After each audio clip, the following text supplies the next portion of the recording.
प्यारे बुजुर्गों, माताओं, भाई और बहनों, आप सबको लोहड़ी की जो 2 दिन पहले गुजरी है उसकी बहुत बहुत बधाई हो। लोहड़ी एक ऐसा त्यौहार है जिसमें कि हम सब लोहड़ी जलाते हैं, रोशनी को देखते हैं, चमक धमक हमें बहुत अच्छी लगती है और हम मधुर संगीत को सुनते हैं।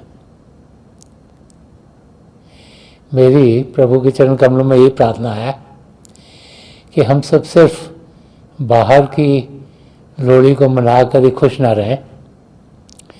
हम जानें कि हम एक रूहानी लोहड़ी भी मना सकते हैं, एक आध्यात्मिक लोहड़ी जो कि हम अपने अंदर मना सकते हैं। बाहर की दुनिया की ओर ध्यान देते हैं तो हम देखते हैं कि सूर्य से बड़ी रोशनी आती है, रात को चंद्रमा से, सितारों से भी रोशनी निकल रही होती है और हमें लगता है कि उससे शायद तेज कोई रोशनी होगी नहीं। लेकिन अंदर की दुनिया एक ऐसी दुनिया है जिसमें तरह तरह की रोशनियां हैं जो बाहर की रोशनी से बहुत ही ज़्यादा हैं।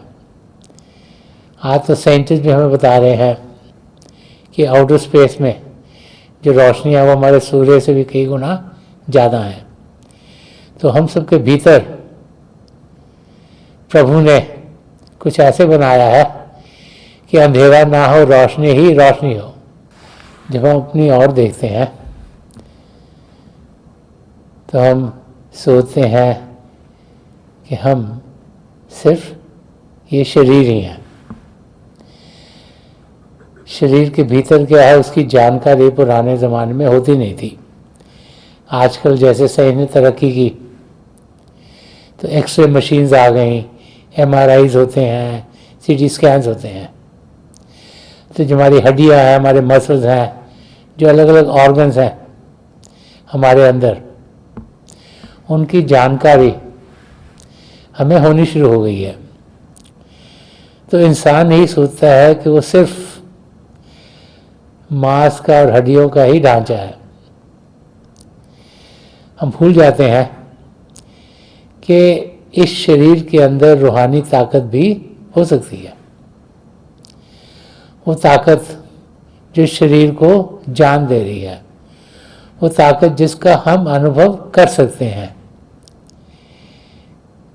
जैसे इन आँखों से हम औरों को इस दुनिया में देखते हैं, इन कानों से दुनिया की आवाज़ों को सुनते हैं, और जो बाकी इंद्रियां हैं सूंघने की, चखने की और स्पर्श की, उनके ज़रिए हम ये बाहर की दुनिया के बहुत से इनपुट्स अपने अंदर लेते हैं। ऐसे ही हम सबके अंदर एक बहुत विशाल दुनिया है। वो दुनिया जो रूहानी दुनिया है, वो दुनिया जो प्रेम से भरपूर है, वो दुनिया जिसमें हम सब जा सकते हैं अगर हमें अंदर की दुनिया में जाने का तरीका मिले। जब तक हमारा ध्यान बाहर की दुनिया में होता है हम सोचते हैं सिर्फ यही सब कुछ है। लेकिन जैसे ही हमें कोई जानकारी अंदर की दुनिया के बारे में मिलती है तो हमारे सामने एक नई दुनिया खुलनी शुरू हो जाती है। संत दर्शन सिंह जी महाराज ने बहुत कुछ लिखा है जिसके ज़रिए हम इस ज़िंदगी को जीने का मकसद क्या है उसकी जानकारी पा सकें। एक जगह संत दर्शन सिंह जी महाराज फरमा रहे हैं, खिलाए फूल तफक्कुर के राह गुजारों में, खिलाए फूल तफक्कुर के राह गुजारों में, चिराग राह अमल में जला दिए तूने। तो संत दर्शन सिंह जी महाराज हमें एक पुराने समय का एक सीन दिखा रहे हैं। उस समय जब लोग पैदल इधर से उधर जाया करते थे, तो फरमा रहे हैं कि बहुत से लोग सड़क पर चल रहे हैं, और जब सड़क पर चल रहे हैं तो कभी इधर देखते हैं, कभी उधर देखते हैं, कभी चलते चलते थक जाते हैं, रुक जाते हैं, कुछ खाने के लिए बैठ जाते हैं, कोई और जैसे वो इधर जा रहे हैं, कोई उधर से आ रहा है, उससे बातचीत करनी शुरू कर देते हैं, और एक जगह से दूसरी जगह में जाने का जो उनका सफ़र है वो ऐसे ही गुजरता चला जाता है। तो फरमा रहे हैं कि खिलाए फूल तफक्कुर के राह गुजारों में। तो जैसे ये राही चल रहे हैं, तो उसी सड़क पर अगर उन्हें कोई संत महापुरुष मिले और वो उन्हें समझाए कि ज़िंदगी का मकसद क्या है, वो बताए कि हम शरीर नहीं, हम एक आत्मा है। वो आत्मा जो शरीर को जान दे रही है, वो आत्मा जो परमात्मा का अंश है, वो आत्मा जिसका हम अनुभव कर सकते हैं, वो आत्मा जो अंदर के मंडलों में उड़ान करके प्रभु से एक में एक हो सकती है। तो ऐसा महापुरुष फिर ये जो चलने वाले हैं, जो रास्ते पर इंसान चल रहे हैं, उसे एक ऐसा रास्ता दिखाते हैं कि जिससे कि उनकी ज़िंदगी में एक बहुत बड़ा बदलाव आ जाता है। वो जो बाहर की दुनिया में ध्यान दे रहे थे, उनका ध्यान अंदर की दुनिया में जाना शुरू हो जाता है, क्योंकि ऐसे महापुरुष फिर जो रास्ते पर चल रहे हैं उन्हें भजन अभ्यास करने का तरीका बताते हैं।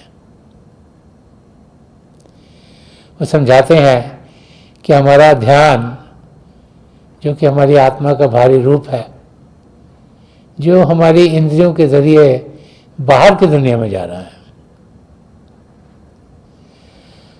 उसे हम कैसे अंदर की दुनिया में लाएं, कैसे हम शांत अवस्था में पहुंचे ताकि शरीर शांत हो, कैसे हम मन को शांत करें। शरीर को शांत करने का तरीका, मन को शांत करने का तरीका जब वो समझाते हैं, तो फिर जो जो उन तरीकों को अपनाता है वो अंदर की दुनिया में बढ़ना शुरू हो जाते हैं। अब बहुत से लोग तो यही सोचते हैं कि हम शायद अंदर की दुनिया में जाने के लायक ही नहीं,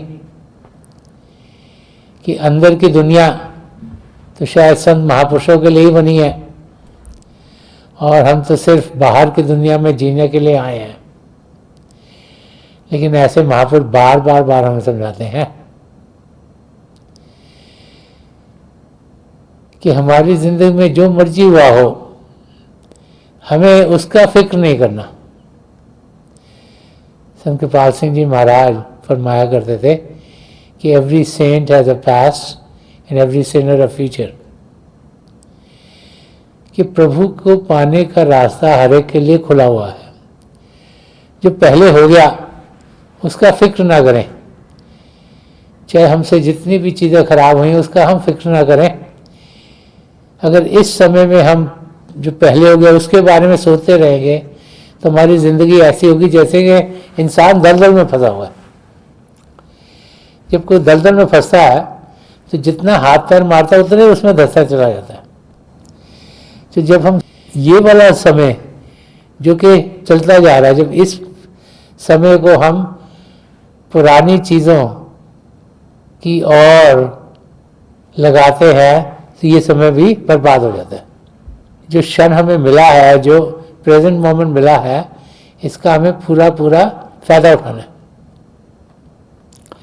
तो संत दर्शन सिंह जी महाराज समझा रहे कि एक संत महापुरुष हमारी ज़िंदगी में क्या करते हैं। हम ये ज़िंदगी जी रहे हैं, बचपन से बड़े हुए,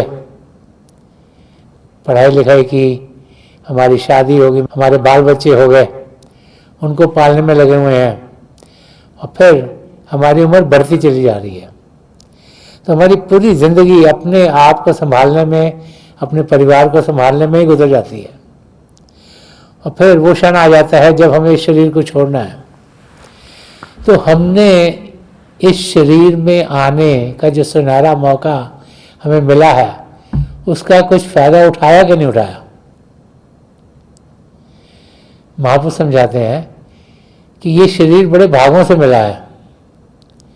हम लोग बड़े खुशकिस्मत हैं कि 84 लाख जिया जून में से प्रभु ने अपनी रज़ा में, अपनी खुशी में हमें ये मानव चोला दिया, जिसमें सब पदार्थ दिए हैं जिनके ज़रिए हम अपने आप को जान सकते हैं और पिता परमेश्वर को पा सकते हैं।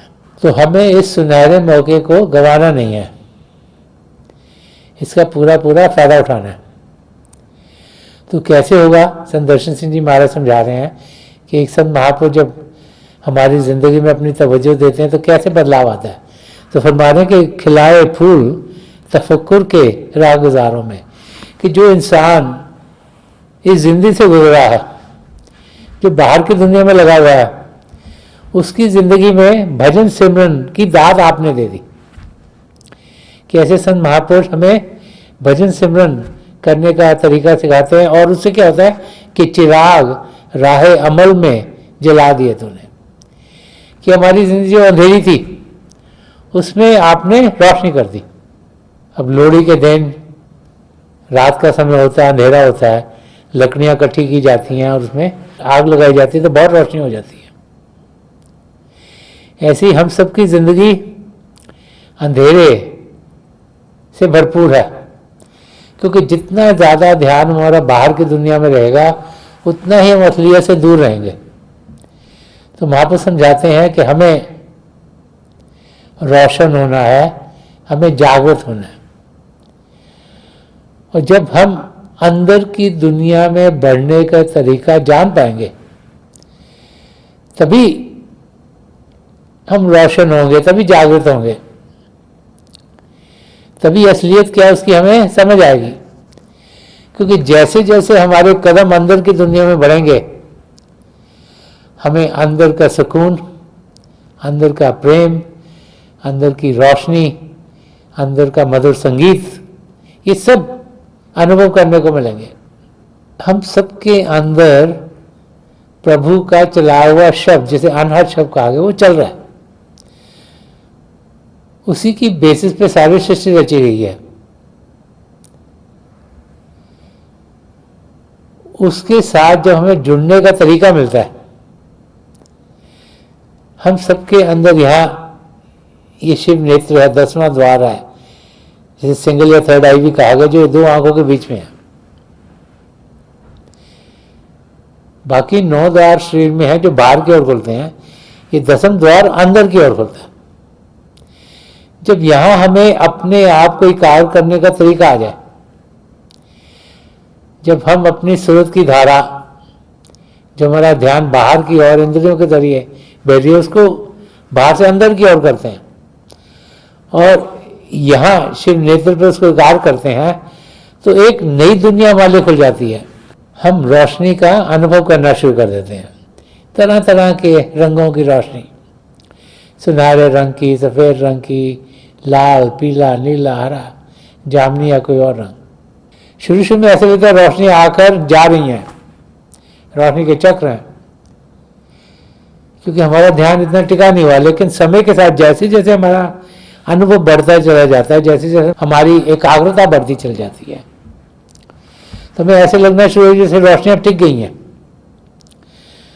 और फिर हम रोशनियों से आगे निकल जाते हैं, एक आसमान, उसमें सितारे, चंद्रमा, सूर्य, और फिर बहुत से नज़ारे हमें देखने को मिलते हैं।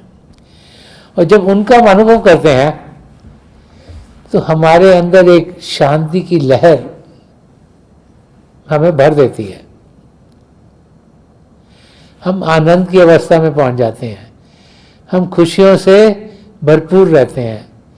और फिर जैसे जैसे हम ये अनुभव रोज़ाना करना शुरू करते हैं, वैसे वैसे हमें ये अनुभव होना शुरू हो जाता है कि जैसे रोज़ाना जब हम प्रभु की ज्योत के दर्शन अपने भीतर करते हैं तो ये अनुभव होता है कि अगर प्रभु की ज्योति हमारे भीतर है तो प्रभु की ज्योति औरों के भीतर भी होगी, और फिर कोई और नहीं रहता, सब अपने ही हो जाते हैं। और उस समय हम फिर निष्काम सेवा भाव से अपनी जिंदगी गुजारना शुरू कर देते हैं। औरों के हम मददगार बनते हैं, औरों की तकलीफ़ों को अपनी तकलीफ़ें समझते हैं, उनको हरण करने की कोशिश करते हैं, और जिसको भी हम जानते हैं उसके दुख दर्द में हम हिस्सा बढ़ाते हैं। जब हम ऐसे करते हैं तो दूसरे की ज़िंदगी में भी कुछ शांति आती है और उससे हमें बहुत सुकून मिलता है। और जो सारा एटमॉस्फेयर जिसमें हम जी रहे हैं वो सब खुशी से भरपूर होना शुरू हो जाता है, शांति से भरपूर होना शुरू हो जाता है, और हम एक दूसरे से मिलजुल कर बड़े प्रेम से ज़िंदगी गुजारना शुरू करते हैं। प्रभु चाहते हैं कि हम अपने आप को जानें, प्रभु चाहते हैं हम अपने आप को पहचानें, प्रभु चाहते हैं कि हम अपना ध्यान असलियत की ओर करें। और जब संत महापुरुष हमें अंदर की दुनिया में जाने का रास्ता दिखाते हैं और जब उस पर हम बाकायदगी से चलना शुरू हो जाते हैं तो हमारे कदम बड़ी तेज़ी से हमें अपनी मंजिल की ओर बढ़ते हुए दिखने शुरू हो जाते हैं। हम में से हर एक अपने आप को सही रूप में जान सकता है, हम में से हर एक पिता परमेश्वर को पा सकता है। करना क्या है कि कुछ हिम्मत करनी है। पिता परमेश्वर हमसे दूर नहीं, हम सबके अंग संग हैं, हम प्रभु की संतान हैं, प्रभु चाहते हैं हम उनसे मिलें। हमें सिर्फ दुनिया से ध्यान टिकाना है और अंदर की ओर कदम बढ़ाने हैं। तो अगर लोहड़ी हमने सही मायनों से मनानी है तो हम जाने कि जो प्रभु की ज्योत है जो हमारे अंदर जल रही है वो सदा सदा के लिए जलती रहती है। हम कहीं भी हों, किसी भी समय पर अभ्यास करें, ध्यान बाहर से हटाएं, अंदर की दुनिया में जाएं तो ज्योति से हम जुड़ सकते हैं। और जितना ज़्यादा ज्योति के साथ जुड़ेंगे हमें मदद मिलेगी और हम फिर अपनी मंजिल जो कि आत्मा का मिलाप परमात्मा से कराना है उस मंजिल तक पहुंच सकते हैं। थोड़ी देर के लिए आप सब अभ्यास के लिए बैठ जाइएगा। आप जहाँ भी बैठे आराम से बैठिएगा, अपनी आंखें बंद कर लीजिएगा। ये जो आंखों के डेले हैं ये आप सीधे सामने जैसे 8-10 इंच सामने आपके फोकस हों। आंखें बंद करते ही वो भाई बहन जिन्हें नाम की देन मिली आप सिमरन कीजिएगा। और जो भाई बहन यहाँ नए हैं आप पिता परमेश्वर के किसी भी जाति नाम का जाप कीजिएगा। जाप मन ही मन करना, ऊंचा नहीं दोहराना। आपके सामने रोशनी के चिन्ह आपको दिखने शुरू होंगे। अपना ध्यान बिल्कुल बीच में रखिएगा और समय के साथ आप देखेंगे कि कई नज़ारे आपको देखने को मिलेंगे। मेरी प्रभु के चरण कमलों में और जो पिछली सेंचुरी के महापुरुष हुए हैं हजूर बाबा सावन सिंह जी महाराज, परम संत कृपाल सिंह जी महाराज और दयाल पुरुष संत दर्शन सिंह जी महाराज की चरण कमलों में यही प्रार्थना है कि जो जो हम सबके लिए बेहतर और महापुरुष हमें दें, हमें सबके साथ जोड़ें और हमारे भीतर प्रभु की ज्योत के हमें दर्शन करवाएं। थोड़ी देर में मैं आपको इस बैठक से उठाऊंगा और मेरी शुभकामनाएं आप सबके साथ हैं।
छोड़ दीजिए जी, प्लीज़ लीव ऑफ।